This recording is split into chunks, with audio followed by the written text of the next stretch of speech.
और इंडिया के अंदर सीट बंटवारे को लेकर के अंदरूनी कला अभी भी जारी है। खासकर कहलगांव और वैशाली को लेकर के आरजेडी और कांग्रेस में मतभेद दिख रहा है। इस पूरी खबर पर ज्यादा जानकारी दे रहे हैं न्यूज 18 संवाददाता संजय कुमार।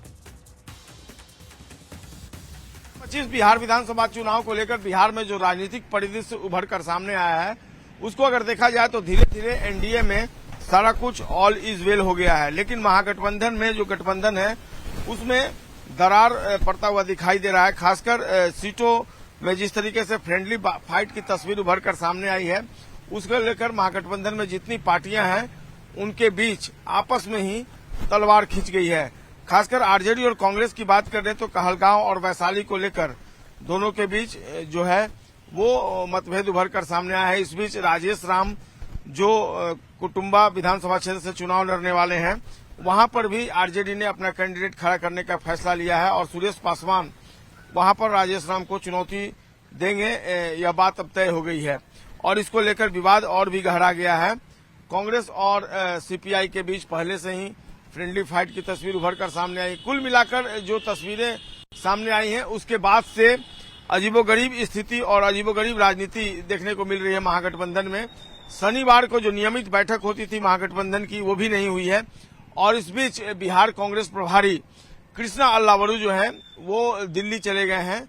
महागठबंधन में जो नियमित डायलॉग की जो बात होती थी वो डायलॉग भी पूरी तरीके से बंद हो गया है और नेताओं ने आपस में बातचीत करना भी बंद कर दिया है।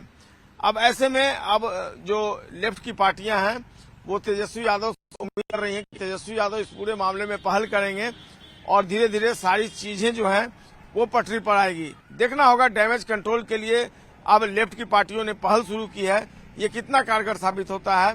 लेकिन फिलहाल महागठबंधन जो है उसकी राजनीति अधर में लटकी हुई दिख रही है। कैमरा पर्सन धर्मवीर के साथ संजय कुमार, न्यूज 18 पटना।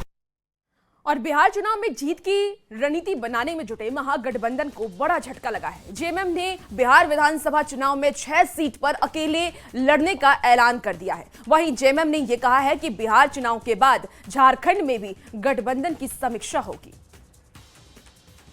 हमने कहा कि हम लोग समीक्षा करें चुनाव के बाद। कई दिनों से हिचकोले खा रहे महागठबंधन का एक हिस्सा बनते बनते टूट गया। जेएमएम ने महागठबंधन से अलग राह का ऐलान कर दिया है। जेएमएम ने गठबंधन के साथ चुनाव लड़ने से इनकार कर दिया है। प्रेस कॉन्फ्रेंस कर पार्टी महासचिव ने इसका ऐलान किया। जेएमएम ने बिहार में 6 सीटों पर चुनाव लड़ने का ऐलान किया है और कहा कि ये संख्या बढ़कर 10 तक हो सकती है। जेएमएम ने बिहार की चकाई, कटोरिया, मनिहारी, जमुई, पीरपैंती और धमदाहा सीट पर चुनाव लड़ने का ऐलान किया है। पार्टी ने ये तय किया है कि बिहार में अपने सांगठनिक ताकत के साथ 6 विधानसभा चुनाव में अपने उम्मीदवार को उतारेंगे। जेएमएम महासचिव सुप्रियो भट्टाचार्य ने गठबंधन धर्म निभाने के बाद भी बिहार में धोखा देने का आरोप लगाया और कहा कि हर बार धोखा नहीं दिया जा सकता। सुप्रियो भट्टाचार्य ने कहा कि बिहार चुनाव में जीत के बाद झारखंड में भी गठबंधन की समीक्षा की जाएगी। हमने कहा कि हम लोग समीक्षा करें चुनाव के बाद। सब कुछ बर्दाश्त कर सकते हैं, लेकिन आत्मसम्मान के साथ समझौता नहीं कर सकते। बिहार में एक और कांग्रेस, आरजेडी, वीआईपी और लेफ्ट की पार्टियों के बीच 10 से ज्यादा सीटों पर फ्रेंडली फाइट की स्थिति बनने से गठबंधन की गांठ कमजोर होती दिख रही थी कि जेएमएम ने अलग से चुनाव लड़ने का ऐलान करके महागठबंधन को इस चुनाव का सबसे बड़ा झटका दे दिया है। और ऐसे में टूट रहा महागठबंधन एकजुट एनडीए का कितना मुकाबला कर पाएगा, ये देखना होगा। रांची से संवाददाता गौरव झा के साथ ब्यूरो रिपोर्ट, न्यूज 18।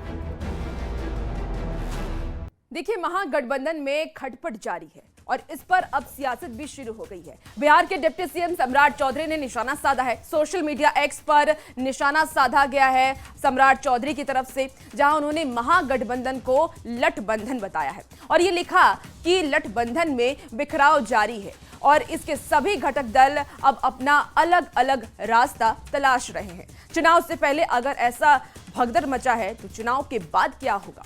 अब जेएमएम ने साथ छोड़ दिया है। तो देखिए सम्राट चौधरी का ये पोस्ट आपको दिखा रहे हैं। सम्राट चौधरी ने एक फोटो भी शेयर किया है और इस फोटो के माध्यम से भी वो ये बताने की कोशिश कर रहे हैं कि महागठबंधन में ऑल इज वेल नहीं है, जबकि एनडीए में सब कुछ ऑल इज वेल है। अगर गठबंधन में चुनाव से पहले ये स्थिति है कि अब अलग अलग पार्टी अब अपने अपने उम्मीदवार उतार रही है और गठबंधन में एकजुटता नजर नहीं आ रही है, हर पार्टी की तरफ से अपने अपने उम्मीदवार उतारे जा रहे हैं, तो सोचिए कि आप इलेक्शन के बाद यानी चुनाव के बाद क्या होगा।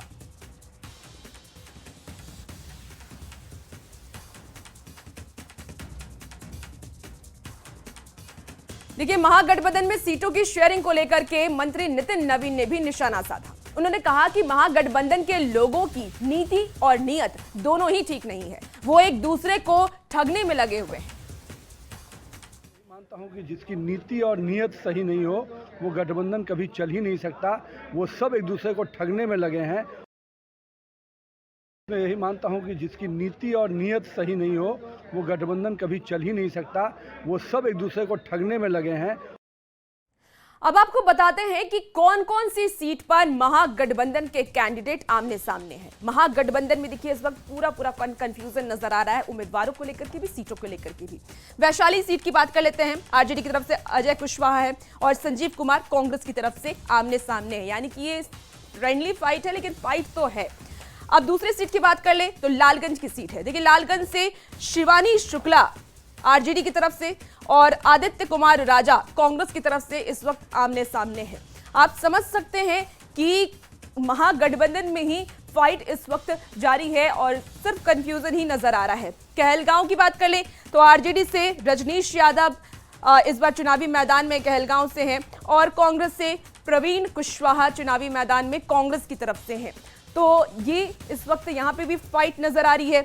वायरलेसगंज की बात कर लें तो आरजेडी से अनीता देवी और दूसरी तरफ कांग्रेस से मंटन सिंह इस बार चुनावी मैदान में आमने सामने हैं, यानी गठबंधन के ही दो अलग अलग उम्मीदवार एक सीट से आमने सामने इस बार नजर आ रहे हैं।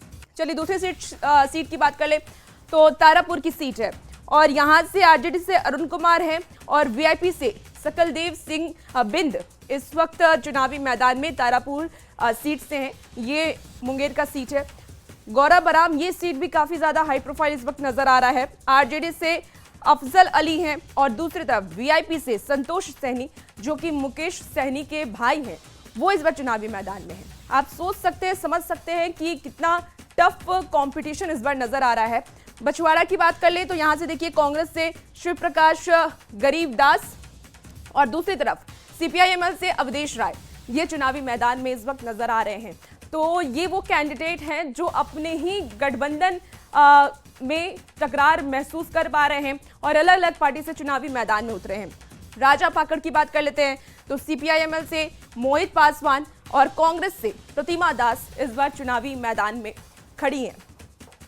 और इसके अलावा रोसड़ा की बात कर ले तो सीपीआईएमएल से लक्ष्मण पासवान और दूसरी तरफ कांग्रेस से ब्रज किशोर रवि इस वक्त चुनावी मैदान में हैं। तो इस बार का जो चुनाव है वो बेहद ही दिलचस्प तो है ही, लेकिन महागठबंधन के लिए सिर फुटौल वाली स्थिति भी है और कंफ्यूजन भी है। बिहार शरीफ की बात कर ले तो सीपीआई से शिव कुमार यादव और कांग्रेस से ओमर खान इस वक्त चुनावी मैदान में है। तो ये वो प्रत्याशी हैं जो एक ही सीट से, देखिए इसी बीच दिलीप जायसवाल का बड़ा बयान सामने आया, क्या कुछ कह रहे हैं सुनते हैं। समाज में अंदर अंदर ये मैसेज चला गया है कि ये अपनी नेतागिरी की राजनीतिक दुकानदारी चलाने के लिए पूंजी निवेश करते हैं और जब इनको सीट मिलता है तो उस सीट पर जो 100% सहनी समाज का हक होना चाहिए, ये सीट कहां देते हैं, किसको देते हैं, ये सहनी समाज देख रहा है बिहार का। और इस बार पूरे बिहार के सहनी समाज में इस बात को लेकर आक्रोश है कि मुकेश सहनी सिर्फ सहनी का उपयोग करता है, सहनी को अधिकार नहीं देता है। जब तक निषाद समाज को अधिकार नहीं मिलेगा तब तक आपको राजनीतिक दुकानदारी करने का हक किसी ने नहीं दिया है। और इस बार सहनी समाज ने मन बना लिया है कि इस बार मुकेश सहनी को हम राजनीति से अलग हटाएंगे। एनडीए के साथ उन्होंने कदम से कदम मिलाकर के चलने के लिए मन बना लिया है। साहनी समाज का वोट लेंगे और टिकट देंगे राजनीतिक दुकानदारी में? ये कैसे होगा? लेकिन वो कह रहे हैं कि मैंने कई सारी शर्त रखी है, मैं चुनाव नहीं लड़ूंगा, इधर मैं डिप्टी सीएम बनूंगा, इधर एमएलसी की थी। ऐसा है, कई सारे वादों की जो लोग डरते हैं। तो चलिए अब देखिए, आप सुन रहे थे बीजेपी के प्रदेश अध्यक्ष दिलीप जायसवाल को, जहां वो सीधे तौर पर मुकेश सहनी पर निशाना साधते हुए नजर आ रहे थे। उनका कहना था कि मुकेश सहनी सिर्फ नाम के सहनी है, सहनी समाज को आगे नहीं बढ़ाते हैं और राजनीति की दुकानदारी करते हैं। अब उस पर क्या कुछ प्रतिक्रिया मुकेश सहनी की आती है, महागठबंधन से क्या कुछ प्रतिक्रिया आती है, ये देखने वाली बात होगी। चलिए खबरों में आगे बढ़ेंगे। समस्तीपुर के रोसड़ा सुरक्षित विधानसभा सीट घोषित है, जहां महागठबंधन के सामने धर्म संकट खड़ा हो गया है। कांग्रेस ने बीके रवि को रोसड़ा सीट से उम्मीदवार बनाया है, जो दूसरी तरफ सीपीएम के प्रत्याशी के रूप में लक्ष्मण पासवान ने भी पर्चा भर दिया है। अब ऐसे में फ्रेंडली फाइट की संभावना बढ़ गई है। कांग्रेस प्रत्याशी बीके रवि ने इस मामले में यह कहा है कि बिहार में कई जगहों पर फ्रेंडली फाइट होने की संभावना है। 50% मैं कहूँगा इसको 98% हम लोग का सामंजस्य कुछ सीटों पर यहाँ पर जो है, और वो हर जगह होता है, और तो ये कोई खास दिक्कत वाली बात नहीं है, और इसको समय के साथ साथ इसको भी सॉल्व किया जाएगा। अभी डेट भी बाकी है, विड्रॉल का भी डेट बाकी है अभी, तो अभी प्रोसेस चालू है। मैं यहाँ पर आया हो तो वो कोई डरने वाली या कोई घबराने वाली बात नहीं है। ऊपर जो है शीर्ष नेतृत्व जो है अपने बातचीत कर रही है, और जैसा भी होगा वो देखा जाएगा। कहीं कहीं हम लोग जो है फ्रेंडली फाइट भी करते हैं, पहले भी हुआ है, ये कोई जो है नई चीज़ नहीं है। ये तो मान लीजिए वो तो राज का काम है। हमारे जो पार्टी का जो सिंबल हमको मिला, प्राप्त हुआ, इसलिए हम यहाँ पर उम्मीदवारी अपना दी है। लगता है कि यहाँ दोस्ताना लड़ाई होगी क्या? ये तो जिस हिसाब लग रहा है, लोकल और बाहरी की यहाँ जो लड़ाई चल रही थी, उसी को ध्यान में रख के यहाँ उम्मीदवारी बना दिया। हमारी पार्टी ये निर्णय लिया। देखिए, बिहार में महागठबंधन की ओर से भले ही ऑल इज वेल के दावे किए जा रहे हों, लेकिन जमीनी हकीकत कुछ और ही बयां कर रही है। बेगूसराय के बछवाड़ा विधानसभा सीट पर महागठबंधन में ही लड़ाई शुरू हो गई है। महागठबंधन के